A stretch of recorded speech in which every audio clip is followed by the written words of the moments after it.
Преди известно време тествах как соевото мляко ще повлияе на кръвната ми захар. Днес реших да тествам бадемово мляко. Не е овкусено, не е подсладено. За 240 мл има само 30 калории, което е супер, ако искате да сваляте килограми. Няма никаква захар в него. Предния път тествах 240 мл, сега ще направя същия филм. Ще се изтегля 240 грама.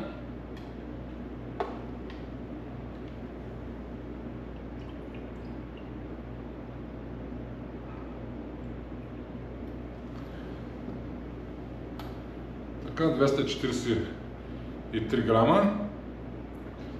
Сега ще го изпия. Аз забравих да кажа, че това е CGM-а, с който се следя кръвната захар постоянно. До сега не съм пил бадемово мляко или може би са ми слагали някъде, но не съм скупувал да пия. Реших да се взема, за да направя експеримент.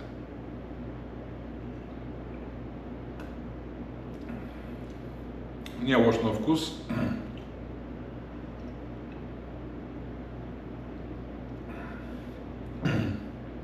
Идеално е да се го добавите в кафе или някакви други напитки.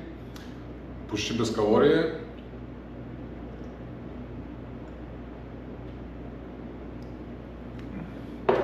Така.